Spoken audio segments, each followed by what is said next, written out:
Hi hello ఎలా ఉన్నారు? అంతా బాగానే ఉంది కదా? ఓకే. ఈరోజు మనము మెథడ్ వ్యాలిడేషన్స్ గురించి చెప్పుకుందాం.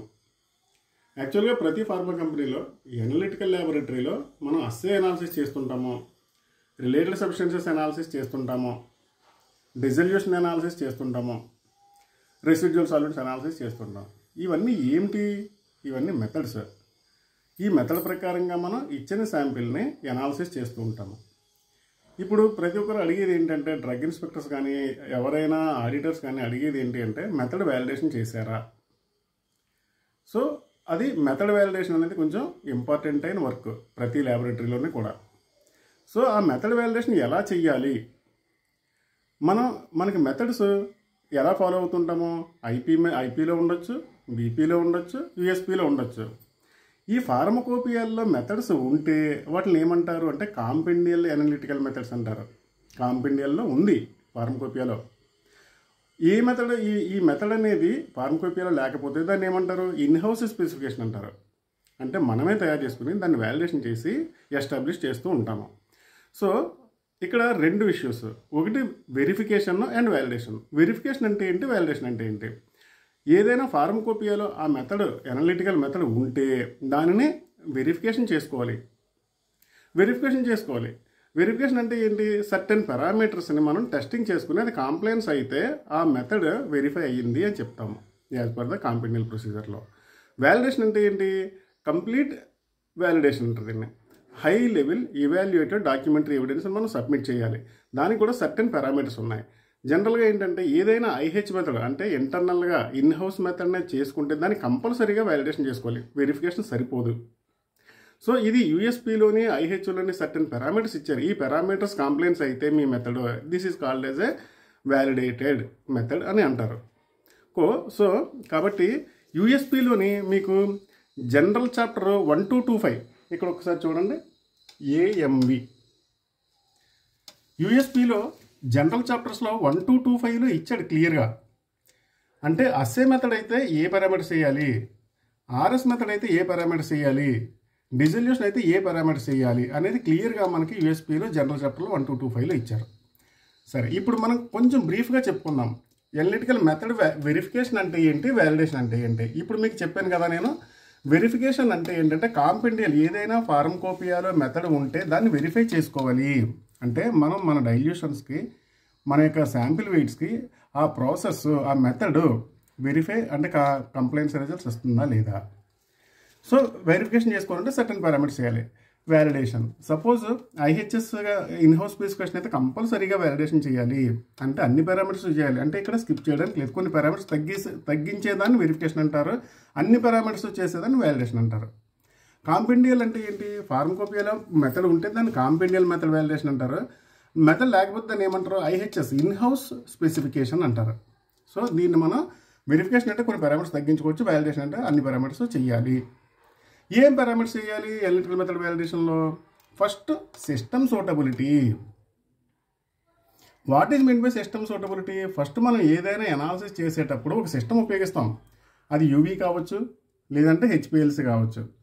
ఆ సిస్టమ్ కరెక్ట్గా ఉండాలి కదా ఫస్ట్. సో సిస్టమ్ సూటబిలిటీని మనం ఎన్ష్యూర్ చేసుకోవాలి. What is mean by system suitability? యాక్చువల్గా స్టాండర్డ్స్ని తీసుకుని మనం ఇది క్లియర్గా నేను తర్వాత చెప్తాను. వెరిఫికేషన్లో ఏ పారామీటర్స్ ఫాలో కావాలి అంటే, ఏ పారామీటర్స్ చేస్తే వెరిఫికేషన్ అయినట్టు? System suitability, specificity, accuracy, precision, linearity and range and robustness. So LOD LOQ అనేది అవసరం లేదు కాంపెండియల్ మెథడ్లో ఉంటే ఫర్ అస్సేకి, ఎనలిటికల్ మెథడ్ వ్యాలిడేషన్ ఆఫ్ అస్సేకి. సో ఈ ఎల్ఓడి ఎల్ఓక్యూ లేకుండా ఈ పారామీటర్స్ని మనం ఎనాలిసిస్ చేసి కాంప్లైంట్స్ చూపించగలిగితే, హై లెవెల్లో ఎవాల్యుయేటెడ్ డాక్యుమెంటరీ ఎవిడెన్స్ చూపిస్తే that method is called as verification అంటారు. వ్యాలిడేషన్ అంటే ఏంటి? అన్ని పారామీటర్స్ చేయాలి. System suitability, specificity, accuracy, precision, linearity and range, LOD, LOQ and robustness. ఈ 8 పారామీటర్స్ మనం ఎనాలిసిస్ చేయగలిగితే that method is called as validated అంటాం. అర్థమవుతుంది కదా? ఓకే, ఇప్పుడు మనం ఒక్కొక్క పారామీటర్ ఎలా చేయాలో తెలుసుకుందాం. ఎలా చేయాలి అంటే ఇప్పుడు మీకు వెరీ సింపుల్. సిస్టమ్ సూటబిలిటీ ఒక హెచ్పిఎల్సీనే తీసుకున్నాం. ఈరోజు ప్రతి మెథడ్ కూడా హెచ్పిఎల్సీలో ఉంది. ఎలా చేయాలి? హెచ్పిఎల్సీలో మీరు స్టాండర్డ్స్ చేస్తారు. సిస్టమ్ సూటబిలిటీకి మీరు అస్సే అనాలిసిస్, రెగ్యులర్ అనాలిసిస్లో కూడా మీరు percentage of RSD for the ఏరియాకి మీరు చేస్తూ ఉంటారు. లెస్ దాన్ 2% వచ్చిందో లేదో చూపిస్తారు. అంటే అలాగే ఏంటంటే స్టాండర్డ్స్ని 6 ఇంజెక్షన్స్ చేసి ఫస్ట్ బ్లాంక్ పెడతారు, 6 స్టాండర్డ్ ఇంజెక్షన్స్ చేస్తారు. 6 స్టాండర్డ్ ఇంజెక్షన్స్లో పర్సంటేజ్ ఆఫ్ ఆర్ఎస్డి ఏరియాకి లెస్ దాన్ 2% ఉందో లేదో చూస్తారు. టైలింగ్ ఫ్యాక్టర్ కంప్లైంట్స్ అవుతుందో లేదో చూస్తారు. థియరిటికల్ ప్లేట్స్ కంప్లైంట్స్ అవుతుందో లేదో చూస్తారు. సో ఈ పారామీటర్స్ని మీరు ఈ percentage of RSD, tailing factor, theoretical plates within the specified లిమిట్స్లో పర్సంటేజ్ ఆవరేజ్ లెస్ దాన్ 2% ఉందో లేదో క్యాలిక్యులేషన్ చేస్తారు, మీకు తెలిసిందే.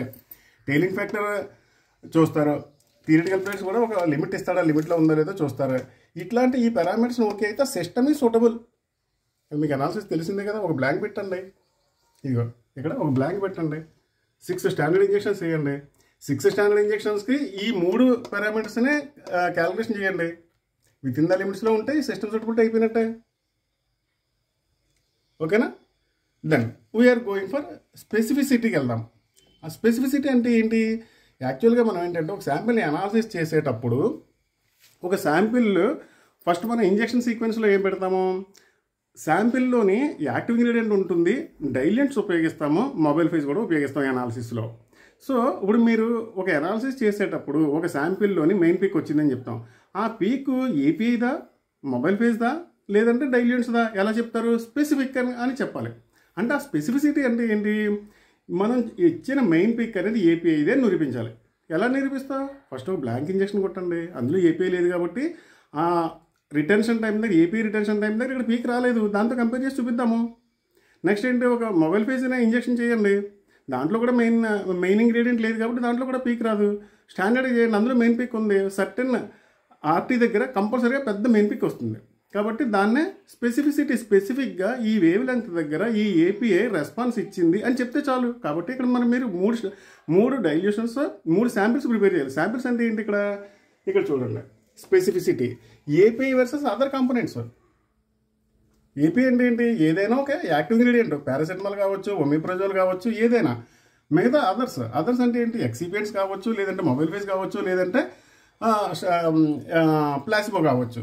కాబట్టి స్పెసిఫిసిటీని మీరు చేయాలి అంటే ఏమీ లేదండి, ఒక బ్లాంక్ ఇంజెక్షన్ చేయండి, మొబైల్ ఫేజ్ని ఒక ఇంజెక్షన్ చేయండి. ప్లాసిబో అంటే శాంపిల్ లేకుండా మిగిలిన ఎక్సిపియంట్స్ అన్ని కలిపి మీకు ప్రొడక్షన్ వాళ్ళు ఒక శాంపిల్ ఇస్తారు, దాన్ని ప్లాసిబో అంటారు. ఇందులో యాక్టివ్ ఇంగ్రీడియంట్ లేదు, దాన్ని ఇంజెక్షన్ చేయండి. తర్వాత శాంపిల్ కానీ స్టాండర్డ్ కానీ ఒక స్టాండర్డ్ని ఇంజెక్షన్ చేయండి. సో బ్లాంక్లో మీకు శాంపిల్ దగ్గర, స్టాండర్డ్ కానీ శాంపిల్ దగ్గర కానీ వచ్చిన ఆర్టీ దగ్గర మీకు బ్లాంక్లో పీక్ రాదు, మొబైల్ ఫేజ్లో పీక్ రాదు, ప్లాసిబోలో పీక్ రాదు. కాబట్టి 4 పక్కన క్రమ్టోగ్రామ్స్ పెట్టి చూస్తే శాంపిల్లోనే సర్టెన్ నానోమీటర్ దగ్గర, ఏదో నానోమీటర్ దగ్గర కదా మీరు ఇంజెక్షన్ చేసేది ప్రతి హెచ్పిఎల్సీలోనే, ఆ నానోమీటర్ దగ్గర శాంపిల్లోనే మీకు మెయిన్ పీక్ వస్తుంది, మిగతా వాటిలో రాలేదు. కాబట్టి ఈ method is specific for standard అంటే ఏపీఐ. ఆ ఏపీఐకే మీకు మెయిన్ పీక్ ఇస్తుంది. కాబట్టి ఇది మెథడ్ ప్రతి చోట పీక్ రాదు, ఏపీఐ ఉంటేనే పీక్ వస్తుంది అని చెప్పేస్తే చాలు. అంటే ఈ 4 ఇంజెక్షన్లోనే చేసి చూపిస్తే చాలు. అర్థమైంది కదా? సో స్పెసిఫిసిటీ అంటే this method is specific for the particular API అని చూపిస్తే చాలు. అంటే 4 ఇంజెక్షన్ చేసి అందులో ఏపీఐలోనే వస్తుంది అని మీరు ఒక ప్రోటోకాల్లో రాసుకోవాలి. నెక్స్ట్ యాక్యురసీకి వెళ్దాం. యాక్యురసీ అంటే ఏంటి? ఇప్పుడు మనం అనాలిసిస్ చేస్తున్నాము, ఒక రిజల్ట్ ఇస్తున్నాము. ఈ రిజల్ట్ అనేది ఎంత కాన్సన్ట్రేషన్ దగ్గర ఇస్తుంది? సపోజ్ మీకు 100 ppm చేశారు, దట్ ఈజ్ అనాలిసిస్ చేయమని ప్రొసీజర్ ఉంటుంది. 100 ppm దగ్గర కరెక్ట్ రిజల్ట్ వస్తుందా? 50 ppm దగ్గర వస్తుందా రాదా? 120 ppm దగ్గర వస్తుందా రాదా? సో దీని యాక్యురసీని మీరు చెక్ చేయాలి. యాక్యురసీ అంటే ఏంటి? యాక్చువల్గా ఏంటంటే మీరు అనాలిసిస్ చేసేటప్పుడు శాంపిల్ కానీ స్టాండర్డ్ కానీ డైల్యూట్ చేస్తారు. ఏదో 50 mg to 100 ml, 1 ml to 100 ml dilution చేస్తారు. ఇక్కడ మీరు ఏంటంటే ఫస్ట్ శాంపిల్ తీసుకోకండి, స్టాండర్డ్ తీసుకోవద్దు, డైల్యూట్స్ ప్రిపేర్ చేయండి. డైల్యూట్స్ అని 3 డైల్యూట్స్ అని ప్రిపేర్ చేయండి. డైల్యూట్స్ని అలా పెట్టుకుని ఒక స్టాండర్డ్ని కానీ శాంపిల్ని కానీ ప్రిపేర్ చేయండి. మ్యాక్సిమం ఏంటంటే శాంపిల్ అంటే ఇక్కడ ఏంటంటే స్టాండర్డ్ని తీసుకుని ఆ స్టాండర్డ్ని suppose 50 mg to 100 ml, 1 ml to 100 ml చేస్తే మీకు ఏదో పీపీఎం వస్తుంది. ఆ పీపీఎంని అది రెగ్యులర్ జనరల్ ప్రొసీజర్లో ఉంటుంది.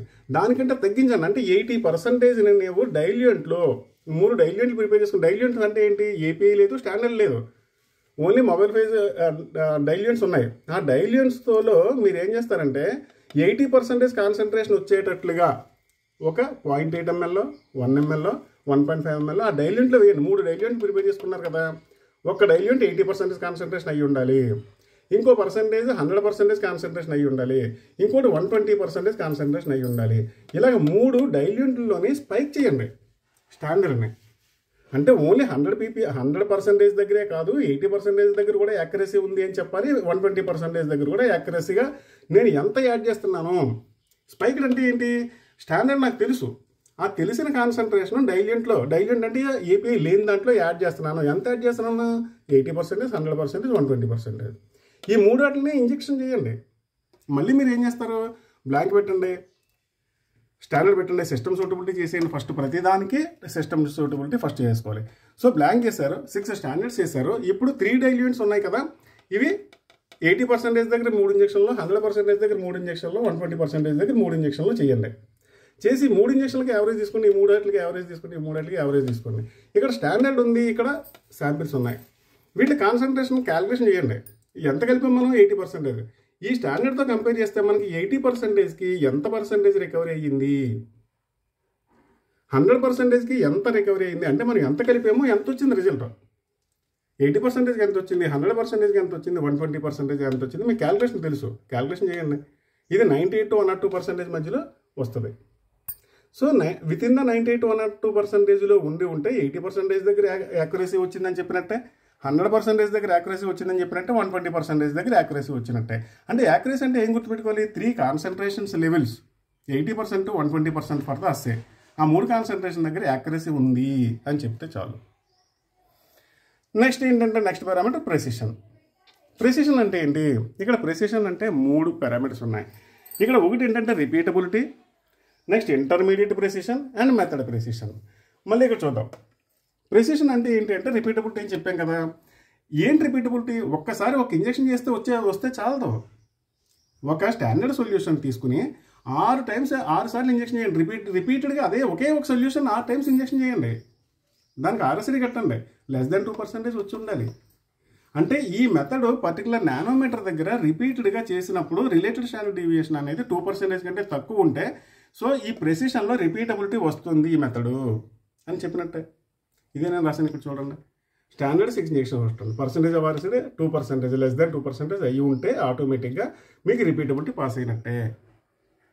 తర్వాత ఇంటర్మీడియట్ ప్రెసిషన్ అంటే ఏంటి, ప్రెసిషన్లో 3 sub parts, repeatability, intermediate precision, method precision. Intermediate precision అంటే ఏంటి, ఏం లేదండి, డిఫరెంట్ డేస్. ఈరోజు చేయండి అంటే ఈరోజు ఒక రోజు వచ్చేస్తే చాలు, రేపు కూడా రావాలి, అలా అంటే డిఫరెంట్ డేస్లో. అలాగే నేను ఒకటి చేస్తే కాదు, ఇంకొకరు చేసినా సరే ఆ మెథడ్ రావాలి. కాబట్టి డిఫరెంట్ ఎనలిస్టులు. తర్వాత ఒక సిస్టమ్ వాడారు, ఆ సిస్టమే కదా ఇంకో సిస్టమే పెట్టండి, ఇదే కాలం, ఇదే మొబైల్ ఫేజ్, ఇదే డైల్యూయెంట్స్, ఇదే శాంపుల్ ప్రిపరేషన్, స్టాండర్డ్ ప్రిపరేషన్.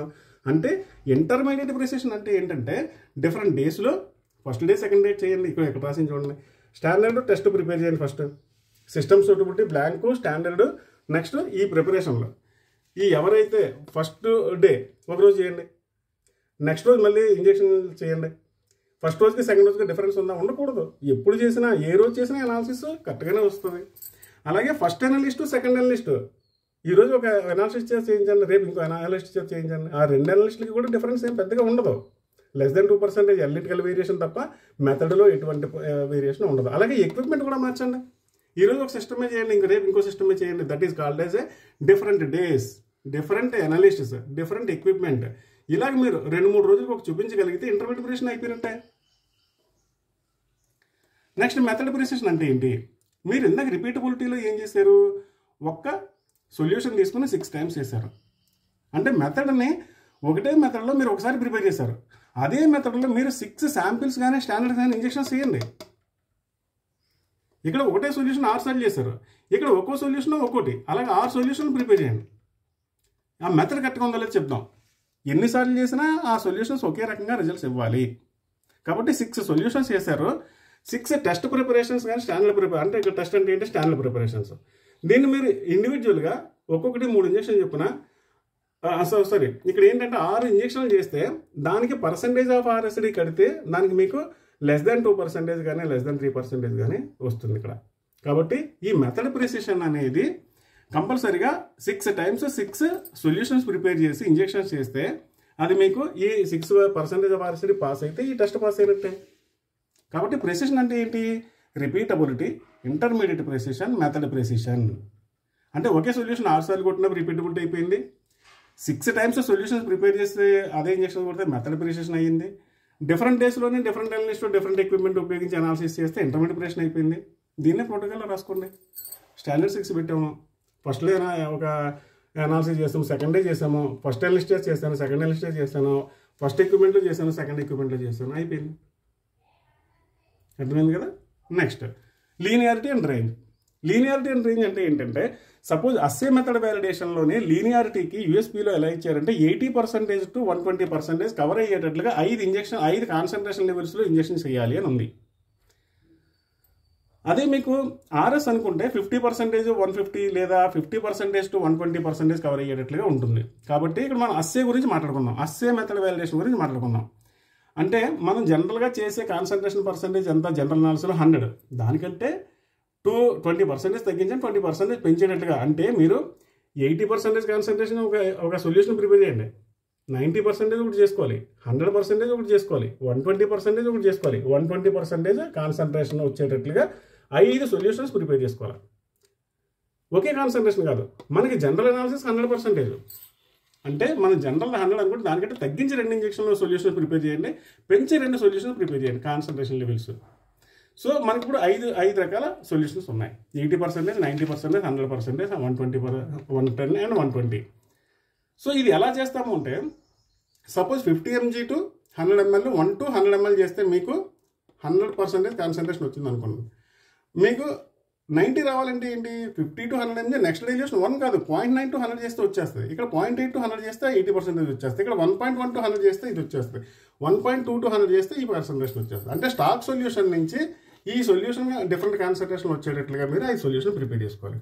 దీన్ని ఒక్కొక్కటి 3 ఇంజెక్షన్లు, 80% దగ్గర 3 ఇంజెక్షన్లు, 90% దగ్గర 3 ఇంజెక్షన్లు, 100% 3 ఇంజెక్షన్లు ఇలా చేసుకుంటూ వెళ్ళిన తర్వాత వాటి యావరేజ్ తీసుకుని ఆ యావరేజ్కి మీరు కొరిలేషన్ కోఎఫిషియంట్ కట్టాలి. కొరిలేషన్ కోఎఫిషియంట్ కట్టినప్పుడు మీకు ఒక లైన్ వస్తుంది. ఇలా లైన్ అంటే 80% దగ్గర ఇక్కడ స్పాట్ వస్తే, 90% దగ్గర ఇక్కడ వస్తే, 100 ఇక్కడ వస్తే, 120 ఇక్కడ వస్తుంది. ఈ స్లోప్ ఎలా ఉంది? That is called correlation coefficient. ఆ కొరిలేషన్ కోఎఫిషియంట్ దాన్ని <0.99 లేదా క్లోజ్ టు 1 అంటారు. క్లోజ్ టు 1 ఉంటే ఆటోమేటిక్గా ఇది లీనియారిటీ అండ్ రేంజ్, ఈ రేంజ్లో మీకు ఇది లీనియర్గా ఉంది అని చెప్తారు. కొరిలేషన్ కోఎఫిషియంట్ ఇక్కడ స్టాటిస్టికల్ క్రైటీరియా. నెక్స్ట్ ఏంటి? ఎల్ఓడి. ఎల్ఓడి ఏంటి? Limit of detection. Limit of detection అంటే ఏంటి? మన మెథడ్ ఎంత లోవెస్ట్ కాన్సన్ట్రేషన్ దగ్గర పీక్ని మనం ఐడెంటిఫై చేయగలము, డిటెక్ట్ చేయగలము. దీన్ని ఎలా చెప్తాము? ఈ సపోజ్ 100% దగ్గర మీకు పీక్ చాలా పెద్ద పీక్ వస్తుంది. ఇక్కడ ఎక్కడ మీకు సిగ్నల్ నాయిస్ కనపడదు, ఎందుకంటే సిగ్నల్ హైయెస్ట్ ఉంది ఈ పీక్ దగ్గర, ఈ ఏపీ దగ్గర. సపోజ్ మీరు 90% దగ్గర పీక్ 80% ఇంకా లో లెవెల్కి వెళ్ళిపోతే ఏ లెవెల్ దగ్గర మీకు నాయిస్కి మీకు ఈ పీక్ని ఐడెంటిఫై చేయగలుగుతారు అని చెప్పేదే లిమిట్ ఆఫ్ డిటెక్షన్. మీకు ఈ సిగ్నల్ టు నాయిస్ రేషియో అనేది 3:1 మెయింటైన్ అయితే ఇది ఎల్ఓడి క్రైటీరియా పాస్ అయిందని చెప్తారు. అంటే ఇక్కడ మనము మెయిన్ పీక్ని ఏరియాని క్వాంటిఫై చేయాల్సిన అవసరం లేదు, జస్ట్ ఇది నాయిస్ కాదు, ఇది పీక్ ఇది అని చెప్పగలిగేదాన్నే signal to noise ratio LOD అంటారు. అది 3:1 క్రైటీరియా పాస్ కావాలి. ఇది మీకు సిస్టంలో వచ్చేస్తుంది. ఒక పారామీటర్ ఉంది సిగ్నల్ టు నాయిస్ రేషియో. ఒకప్పుడు మాన్యువల్గా చేసేవాళ్ళం, ఇప్పుడు మాన్యువల్గా చేయాల్సిన అవసరం లేదు, సిస్టమ్ ఇచ్చేస్తుంది. ఈ పారామీటర్ కూడా, ఈ క్యాలిక్యులేషన్ పారామీటర్ అందులో పెట్టేశారు. మీరు ఈ సపోజ్ లోవెస్ట్లో 10 ppm సొల్యూషన్ చేశారనుకున్నాం, 80 ppm కాకుండా 10 ppm చేశారు, లోవెస్ట్ లెవెల్కి వచ్చేసి 10 ppm చేశారు. అక్కడ మీకు నాయిస్ ఎంత వచ్చింది, సిగ్నల్ ఎంత వచ్చింది. సో 3:1 మెయింటైన్ అయితే, 3:1 ఉంటే అక్కడ మీకు మెయిన్ పిక్ నేను ఐడెంటిఫై చేయగలుగుతున్నాను. That is called detection. దీనికి 3 times higher limit of quantification, లేదా 10:1 సిగ్నల్ టు నాయిస్ రేషియో 10:1 ఇది వస్తే కూడా మీకు ఎల్ఓక్యూ అయినట్టే. ఎల్ఓక్యూ అంటే ఏంటి? Limit of quantification. అంటే ఇక్కడ మీకు ఎల్ఓడి దగ్గర మీరు ఏం చేశారు? ఐడెంటిఫై చేశారు అంతే మెయిన్ పిక్ని. కానీ ఇక్కడ ఏంటి? దాన్ని మీరు ఏరియాని క్యాలిక్యులేట్ చేయొచ్చా? ఏరియాని మీరు క్రమటోగ్రామ్లో ఫైండ్ అవుట్ చేయొచ్చా? ఎంత ఫైండ్ అవుట్ చేయాలంటే దీనికి 3 times ఉండాలి. ఎల్ఓడి కాన్సన్ట్రేషన్ సపోజ్ 10 ppm అయితే 10 ppm ఇంటూ 3 30 ppm సొల్యూషన్ చేసి ఉండాలి ఇక్కడ. అప్పుడు మీకు కంపల్సరీగా సిగ్నల్ టు నాయిస్ రేషియో 10:1 వస్తుంది. అంటే దీనికంటే 3 times పెరుగుతుంది ఇక్కడ. సో ఇక్కడ మీరు క్రమ్టోగ్రామ్లో ఏరియాని మెజర్ చేస్తున్నారు. ఇక్కడ క్రమ్టోగ్రామ్లో మెయిన్ థింగ్ ఐడెంటిఫై చేస్తున్నారు, డిటెక్షన్ చేస్తున్నారు, ఇక్కడ క్వాంటిఫై చేస్తున్నారు. సో ఇది కూడా మీరు సొల్యూషన్ ప్రిపేర్ చేసి దాన్ని నేను ఐడెంటిఫై చేశాను ఈ 10 ppm దగ్గర అనుకుంటే దాన్ని 10 ppmనే నాకు లిమిట్ ఆఫ్ డిటెక్షన్ నేను 10 ppm అని రాసుకుంటాను. సిగ్నల్ టు నాయిస్ రేషియో అనేది నాకు 3:1 క్రైటీరియా పాస్ అయింది అని ఆ క్రమ్టోగ్రామ్ చూపించండి. ఇక్కడ మీరు 10:1 అంటే ఏంటి, దీనికి 3 times. సపోజ్ ఇక్కడ మీరు 10 ppm ఐడెంటిఫై అయితే ఇక్కడ మీరు 30 ppm ఇంజెక్షన్ చేయండి. ఇది కంపల్సరీగా మీకు 10:1 క్రైటీరియా మెజర్ అయ్యే ఉంటుంది. అక్కడ దాని ఏరియా ఎంత ఉందో చూడండి. కాన్సన్ట్రేషన్ ఎంత అంటే నాకు 30 ppm దగ్గర నేను మెజర్ చేయగలుగుతున్నాను మెయిన్ పీక్ ఏరియాని అని చెప్పగలిగేదే ఎల్ఓక్యూ, లిమిట్ ఆఫ్ క్వాంటిఫికేషన్. నెక్స్ట్ రోబస్ట్నెస్. జనరల్గా దీని ఏంటంటే ఒక క్రైటీరియా ఏంటి, robust method is unaffected for the small variations. అంటే మన మెథడ్ ఖచ్చితంగా సపోజ్ వేవ్ లెంగ్త్ ఏదో 243 పెట్టమన్నారు, 244 పెట్టేసారు కెమిస్ట్, ఎనాలిసిస్ అంతా పోయినట్టేనా? కాదు. అంటే చిన్న వేరియేషన్స్ కూడా ఎనలిటికల్ రిజల్ట్స్లో పెద్దగా మార్పు ఉండదు అని చెప్పేదే robustness. That is called method. Method అంటే ఏంటి, ఎనలిస్ట్ టు ఎనలిస్ట్ చేయొచ్చు, ఇన్స్ట్రుమెంట్ టు ఇన్స్ట్రుమెంట్ వేరియేషన్స్ ఉంటాయి. నెక్స్ట్